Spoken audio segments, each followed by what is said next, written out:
nk'ibisanzwe kirabiranya. Umva amazina. Ni Kamara, ni Kimomo, ni Shasha, ntibamenye. Ni Kimomo, ni Shasha, ni Miseke igoroye. Mudasobwa wa ntama. Yiyita Roki, Kimomo, Kirabiranya, Nkore Bandebereho, Landirodi n'ayandi menshi yiyita yari mu kazi kiwe gusobanura amafilme.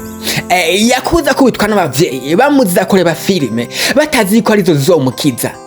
Bamuciye n'intege kenshi bamubwira yuko gusobanura ata amafaranga arimwo, ariko Yinjiza ayarenga miliyoni 200 z'amanyarwanda ku kwezi. Iyi ni Achieve Dream TV. Uno munsi reka turebere hamwe ubuzima bwiwe ukuntu yaduze akisanga kuri urwo rwego rwo guhembwa amafaranga na miliyoni 200 z'amanyarwanda ku kwezi.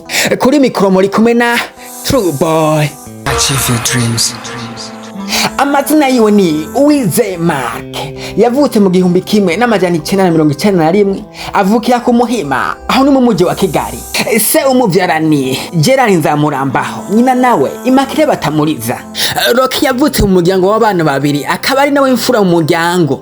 Uyu musore Roki nubwo yavukiye ku Muhima yaje gukurira mu Gasata mu karere ka Gasabo. Nyamukunda kureba filime, wamukunda kuhumva aguma havuga yuko ubundi ariyo kapitale y'u Rwanda. Roki mu bwana bwiwe yakuza akunda kureba filime, na cyane cyane agakunda kureba filime zuwasobanuwe n'uwitwa Yanga, kuko iyo ari bizasobanuwe n'abandi basobanuzi yumva yuko bariko baramubesha, bariko barasobanura ibitari byo, ibitajanye. Roki ntigeze yiyumvira yuko azo umusobanuzi, ariko nanone akumva ko bariko baramubesha basobanura ibitari byo, kandi akiyumvira yuko mu gusobanura harimo agafaranga, harimo umufungo, akiyumvira kubijamwo. Nibwo yigira inama yo kwegera umwe mu basobanuzi bari bavumye ico gihe, bari bakazi ico gihe, bari bagezweho ico gihe, amusaba yuko yomwiza mu mwuga wo gusobanura. Ariko uwo musobanuzi amuca intege, amubwira ko ata mafaranga ari mu gusobanura, amubwira yuko hubwo nabo ariko arafasha agiye kubagabanya, ndetse agiye kwirukana n'uwo Roki yakunda yitwa Yanga. Maze Roki yumvise yuko na Yanga umusobanuzi yemera cyane yuko nabo bagiye kumwirukana. Roki yacitse intege, yibwira kugenda kwikorera utundi turimo tw'amaboko. Maze gusobanura abanza kuvyibagirwa. Haciye igihe nibwo umwe mu basobanuzi bari bagezweho yitwa Yakuza yahamagara Roki kubera ko yari yumvise yuko Roki ashaka kwinjira muri no mwuga wo gusobanura. Yaciye amuhamagara kugira ngo abe aramutoza, kugira ngo abe aramumenyereza. Roki yasobanuye amafilime menshi ari muri no studio ya Yakuza, ndetse muri ayo mafilime harimo filime yitwa Salem Witch Trial.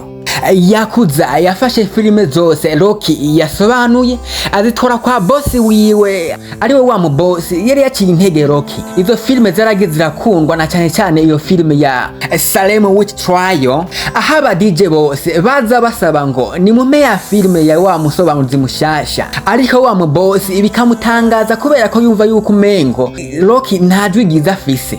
Hageze naho Roki avuga ati ndabivuyemo kubera ko yakorera ubusa, ariko kubera ko abafana aba DJ bagwa basaba ati ya filime nshasha igeze hehe, ya filime wa musobanuzi mushasha gute. Boss aravuga ngo reka Roki tumugarure. Maze Roki baramugarura, batangura kumuhemba amafaranga atarenga 40,000 vy'amanyarwanda. Roki yakomeje gusobanura filime ari muri studio ya Yakuza, ariko mu mwaka w'2016 acaronka opportunity baza kumurondera abandi ba bosi.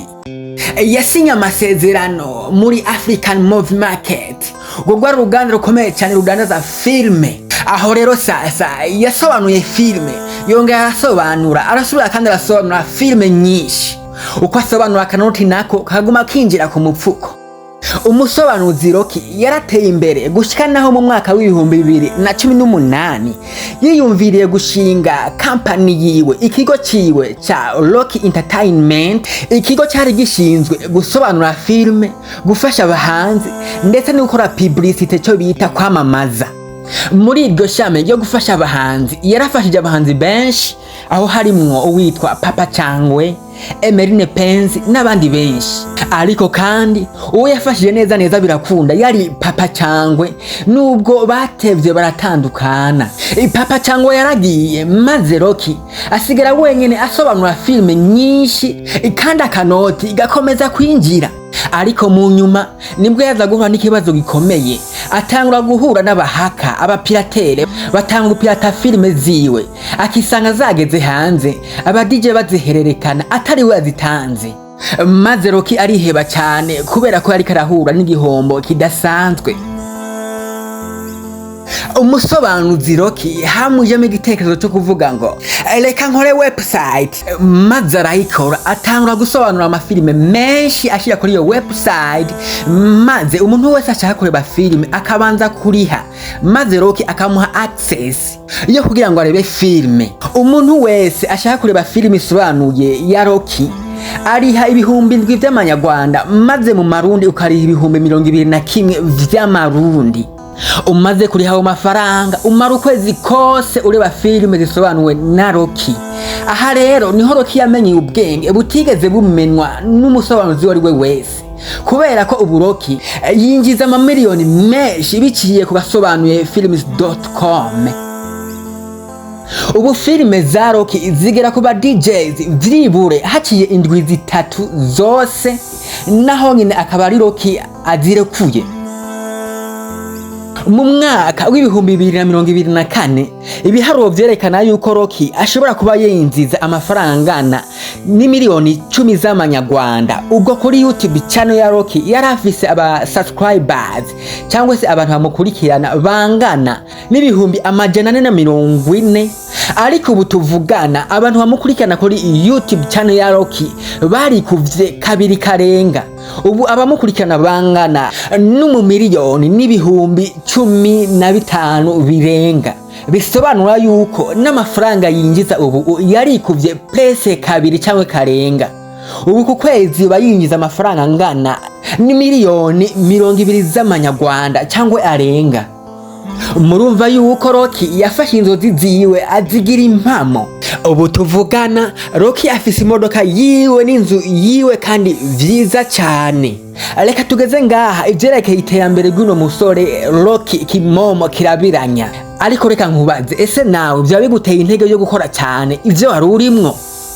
Aha ni kuri Achieve Your Dream TV, kuri micro mari kumwe na True Boy.